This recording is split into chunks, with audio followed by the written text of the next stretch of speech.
नमस्कार। आज हम देखेंगे प्रेमचंद द्वारा लिखित कहानी नमक का दारोगा का प्रतिपाद्य। नमक का दारोगा। इस कहानी में प्रेमचंद ने असत्य पर सत्य, अन्याय पर न्याय और अनैतिक आचरण पर नैतिकता की विजय दिखलाई है।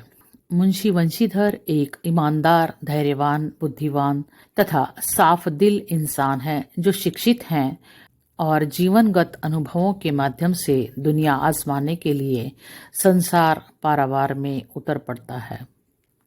पारावार यानी समुद्र। नमक विभाग में दारोगा का पद प्राप्त कर लेता है, जिसमें वेतन के साथ साथ ऊपरी कमाई का भी जुगाड़ है। ऊपरी कमाई को बरकत मानने वाले उनके पिताजी बहुत प्रसन्न हैं। परिवार भी खुशी से फूला नहीं समाता। वहीं पड़ोसी ईर्ष्या का भारी भरकम टोकरा सिर पर उठा चुके हैं। कहानी में नया मोड़ आता है जब दारोगा वंशीधर जमुना किनारे पंडित आलूपी दीन को अवैध नमक से भरी बैलगाड़ियों को पुल पार करने की इजाजत नहीं देता। आलूपी दीन बड़े विनम्र भाव से वंशीधर को लक्ष्मी के जाल में उलझाने का प्रयत्न करता है, जिसमें वह असफल रहता है। आलूपी दीन को हिरासत में लिया जाता है। जब अदालत में हाजिर होने की बारी आती है, आलूपी दीन जैसे सिंह अपना सिंहत्व दिखाकर साफ बच कर निकल जाते हैं। वकीलों की बटालियन न्याय को खरीद पैसे वालों की झोली में डाल देती है।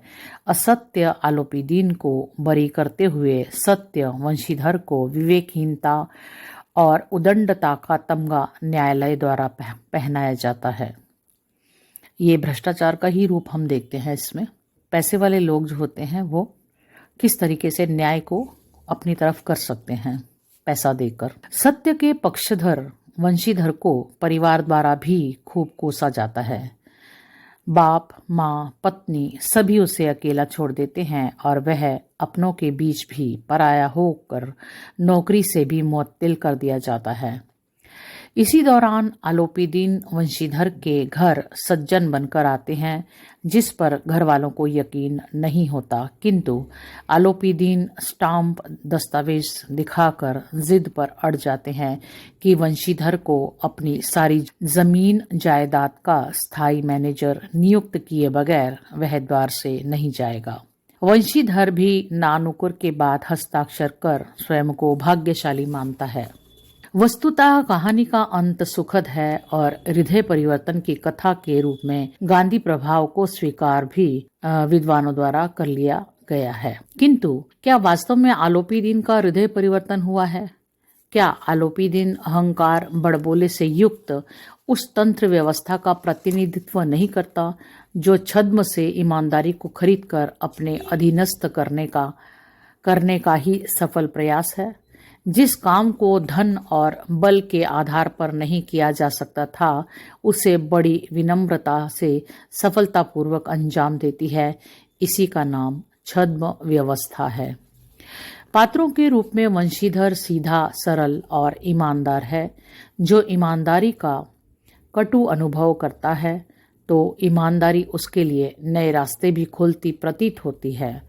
धर्म और धर्म के युद्ध में वंशीधर चुपचाप खड़े थे। उनके पास सत्य के सिवा न कोई बल था, न स्पष्ट भाषण के अतिरिक्त कोई शस्त्र। भ्रष्ट तंत्र व्यवस्था द्वारा वंशीधर की प्रशंसा करके कहानीकार ने उसके चरित्र को और भी ऊंचा उठा दिया। आलूपी दीन भगवान से प्रार्थना करते हैं कि परमात्मा से यही प्रार्थना है कि वह आपको सदैव वही नदी किनारे वाला बेमुरव्वत, उदंड, कठोर और धर्मनिष्ठ दारोगा बनाए रखे। पंडित आलूपी दीन एक घाघ और चलते पुर्जे हैं जो हर प्रकार से अपना काम निकलवाना जानता है। साम दाम जो भी प्रयोग्य हो, उद्देश्य पूर्ण होना चाहिए। धन और बल काम नहीं आता तो विनयशीलता, प्रार्थना पर उतर आते हैं। मैं ब्राह्मण हूँ, जब तक ये सवाल पूरा न कीजिएगा द्वार से न हटूंगा। पिताजी निम्न मध्यम वर्गीय व्यक्ति के रूप में आते हैं जो बदले माहौल में स्वयं भी बदल जाते हैं और बेटे को भी व्यवस्थानुरूप बनने की सलाह और नसीहत देते हैं। नौकरी में ओहदे की ओर ध्यान मत देना, ऐसा काम ढूंढना जिससे कुछ ऊपरी आय हो। ऊपरी आमदनी ईश्वर देता है, उसी से बरकत होती है। पिता का कथन जहाँ व्यवस्था के मारे व्यक्ति के चरित्र को रूपायित करता है, वहीं पुत्र के चरित्र की उज्ज्वलता दिखाता है। इस तरह घटना, प्रसंगों और कथनों के अध्ययन से चारित्रिक कमजोरियों और विशेषताओं को उजागर करने का प्रयास किया गया है, जो प्रशंसनीय है। प्रेमचंद की भाषा अनुभवों की गहराई से उपजी है। सहजता और सरलता उनकी भाषा का प्राण है, जो शास्त्रीय रूढ़ियों से अलग अपनी संवेदनात्मक निष्ठाओं को रचना का आधार बनाते हैं और जिंदगी के अनुभवों को टीका टिप्पणी, व्यंग्य, अनूठी उपमाओं द्वारा पाठक को गुदगुदाते चलते हैं। भाषा बहते पानी की भांति निश्चल और नितांत संप्रेषणीय, चित्रमय और व्यंजकता लिए हुए है। उद्देश्य के रूप में कहा जा सकता है कि एक लंपट व्यक्ति के हृदय परिवर्तन की कथा लगने वाली वास्तव में व्यवस्था द्वारा खरीदे गए उस आम आदमी की व्यथा को यथार्थ बयां करती है, जो हमेशा शिकार होता आया है और होता रहेगा। क्या ऐसा नहीं है? आप क्या सोचते हैं इस बारे में?